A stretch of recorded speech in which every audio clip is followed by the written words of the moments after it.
Hello students, in the previous video we have seen the characteristics of the laser light and also the differences between laser and ordinary light. So now we'll see in this video what is stimulated emission of radiation, because this is the key process to get the laser light from the material. Let's see the process going in the laser medium. In getting the laser process, the light interacts with the matter. So there will be three process that will be going in laser transition.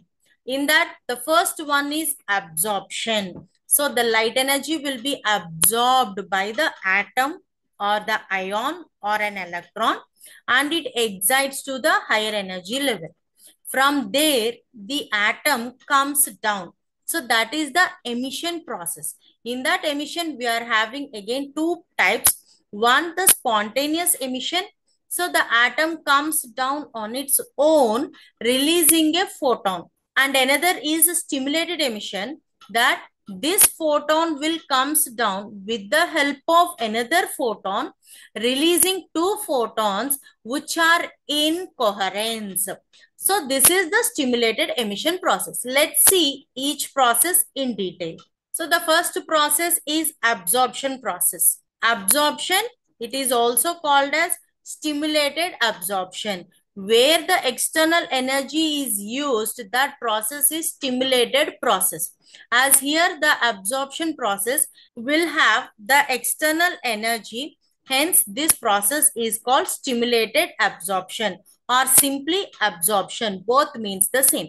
Here, let us consider two energy levels. One, the lower energy level E1, another the higher energy level E2. So the atom in the lower energy level E1 will absorb this external energy, and it gains this energy, and then it moves to the higher energy level E2. Remember, the incident photon should contain the energy equal to the difference of these two energy levels. So Hn is equal to E2 minus E1. The radiation equal to the difference of these two energy levels, then only the atom moves to the higher energy levels. So atom plus the radiation, that is photon h nu, it absorbs this energy and moves to the higher excited states represented with A star. So absorption process is represented in equation form like A plus h nu tends to A star. And the next process is spontaneous emission of radiation.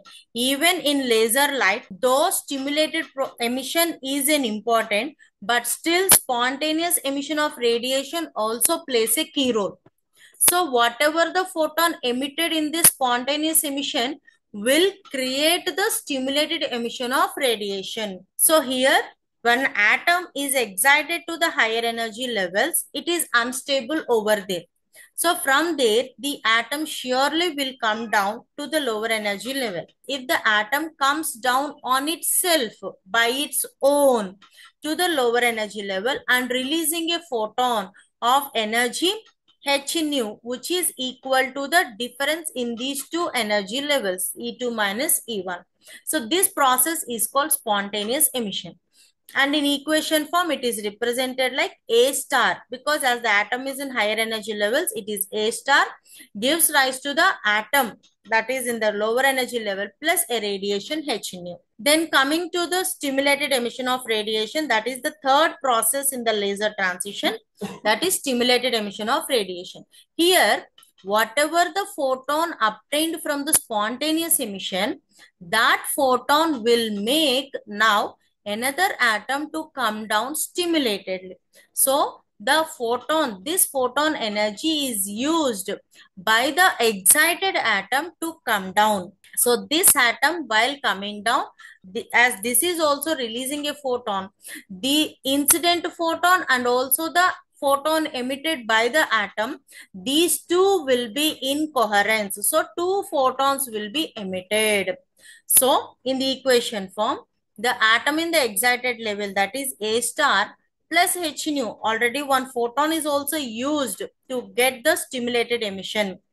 So, and the output is the atom in the ground level and two photons are emitted, and these two photons are in coherence. So now to get the laser transition, Stimulated emission is the main process to get the coherent waves.